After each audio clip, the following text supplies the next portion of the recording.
Bienvenue à cette exploration des ressources de l'Académie JCSI, donc l'Académie Josiane Caron-Cinta Internationale. C'est un institut de formation continue en ligne, vraiment ciblé pour les ergothérapeutes pédiatriques francophones. L'idée, c'est de décortiquer un peu ce qu'elle propose, pour qui et pourquoi c'est pertinent. Oui, et c'est important parce que le besoin de formation continue, il est crucial pour les ergots qui bossent avec les enfants. Surtout quand on pense par exemple aux troubles d'apprentissage de l'écriture. C'est fréquent. Faut rester à jour, quoi. Absolument. Un sujet clé, quand on pense que l'écriture, ça peut occuper 30 à 60% du temps d'un enfant à l'école, c'est énorme. Oui, effectivement. Ce chiffre de 30 à 60%, il interpelle, hein. Et on sent bien sur le terrain que beaucoup d'ergots, ils cherchent à aller plus loin que leur formation de base. Parce que les demandes sur l'écriture sont complexes. Souvent, en plus, il y a des TND associés, le TSA, le TDAH, ou même le trouble développemental de la coordination, le TDC. Justement, ces formations JCSI, elles mettent en avant une approche spécifiquement ergo, c'est ça? Qu'est-ce qui la rend si particulière? En fait, l'accent est mis sur l'occupation principale, ici c'est l'écriture. Mais en regardant l'enfant dans son ensemble. Capacité physique, oui, mais aussi cognitive, affective. Et son environnement, l'école, la maison. L'objectif, c'est de comprendre comment la difficulté impacte ses activités importantes. Pas juste de voir un déficit moteur isolé.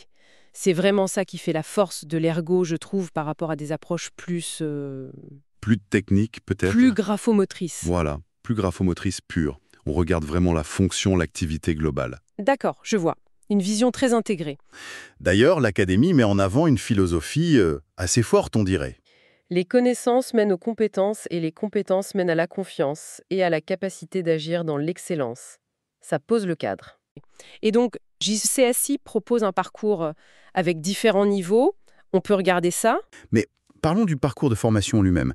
Les sources mentionnent une structure logique avec 4 formations principales qui semblent se détacher souvent autour de l'écriture et de ce qu'il y a avant. Exactement. Et donc, JCSI propose un parcours avec différents niveaux. On peut regarder ça. Oui, tout à fait. Ça commence avec l'essentiel en ergothérapie pédiatrique. C'est 14 heures. Ok, l'entrée en matière. C'est ça. Une bonne base ou une piqûre de rappel. Très orientée 3-6 ans. On y aborde la posture, la motricité fine, les prérequis à l'écriture, le découpage, l'autonomie aussi, les aspects sensoriels. Et il y a pas mal d'activités. Prête à l'emploi.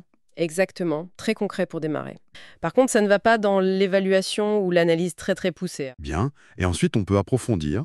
Oui, alors après, il y a la motricité fine en pédiatrie. Là, c'est 21 heures, niveau intermédiaire. D'accord. Là, on rentre vraiment dans le processus ergo complet. Évaluer finement, analyser en détail, rédiger les rapports.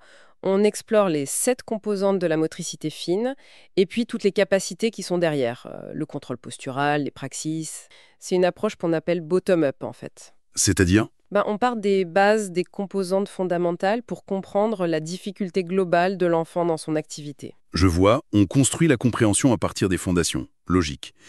Et si on veut se spécialiser encore plus sur l'écriture elle-même? Alors là, il y a l'écriture et l'ergothérapie, 24 heures. C'est le niveau avancé. Ah, Là, on se focalise vraiment sur les troubles de l'écriture. Et l'approche, elle change un peu, on passe plutôt en top-down. top-down. C'est-à-dire qu'on part de l'activité. Exactement. On part de l'écriture fonctionnelle, de ce que l'enfant doit faire, et on analyse ce qui coince et comment intervenir le plus efficacement possible. C'est souvent plus rapide pour trouver des stratégies pertinentes dans les cas complexes. Intéressant ce changement de perspective. Et concrètement, qu'est-ce qu'on y apprend? Il y a un protocole d'évaluation structuré. Ça, c'est précieux pour systématiser comment on recueille les infos. Et ça aide vraiment à accélérer l'analyse et la rédaction après. Oui, ça, je comprends bien l'intérêt. On bosse aussi sur des stratégies ciblées. Améliorer la lisibilité, gérer la vitesse par exemple, ou comment adapter l'intervention pour un enfant avec autisme.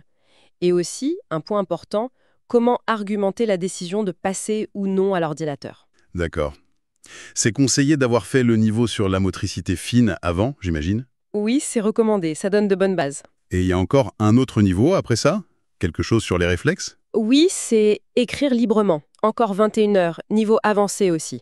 Celui-là, il explore une piste un peu différente, la perspective neurodéveloppementale. C'est-à-dire? Il regarde le lien potentiel entre l'intégration de certains réflexes primitifs, tu sais, ces mouvements automatiques du bébé, Oui, qui doivent disparaître normalement. voilà, qui doivent s'intégrer pour laisser place aux mouvements volontaires, et donc le lien potentiel entre une intégration incomplète et les difficultés d'écriture. On y voit comment évaluer 10 réflexes clés, on discute des données probantes actuelles, bon, qui sont encore émergentes sur ce sujet précis, il faut le dire, D'accord. et on propose des activités ludiques pour travailler là-dessus, ça s'appuie sur les formations d'avant. On voit bien la progression, oui. Et cette structure, ça a l'air de pouvoir s'adapter, non? Il parle de parcours suggérés selon l'expérience, si on est débutant, expérimenté ou même en scolaire. Tout à fait. Et c'est bien accessible partout dans la francophonie. Canada, France, Belgique, Suisse, c'est mentionné. Ouais. Et côté pratique, comment ça se passe ces formations? C'est en présentiel? Non, justement, c'est assez souple, tout est en ligne. Ah, ok. Accessible pendant 12 mois, donc chacun peut y aller à son rythme.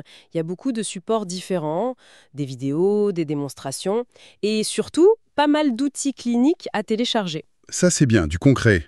Oui, et on peut interagir avec la formatrice, Josiane Caron-Santa, qui a quand même une sacrée expérience depuis 1998. L'interaction se fait via la plateforme et il y a aussi des sessions live, mais c'est optionnel. D'accord. Donc si on résume un peu les compétences pratiques, clés qu'un ergo peut vraiment retirer de tout ça. Alors, je dirais, bien distinguer graphisme et écriture fonctionnelle, c'est pas la même chose. Gagner du temps et de la rigueur avec un protocole d'éval qui guide l'analyse et la rédaction, ça c'est un gros plus. Oui. Savoir choisir des stratégies vraiment adaptées pour des problèmes comme la lisibilité ou la vitesse.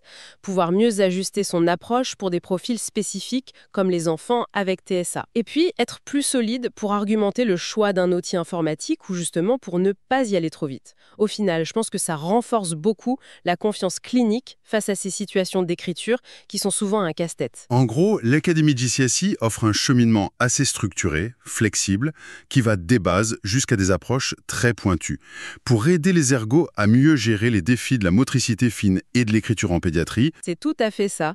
Et tu vois, ça ouvre une réflexion intéressante pour finir.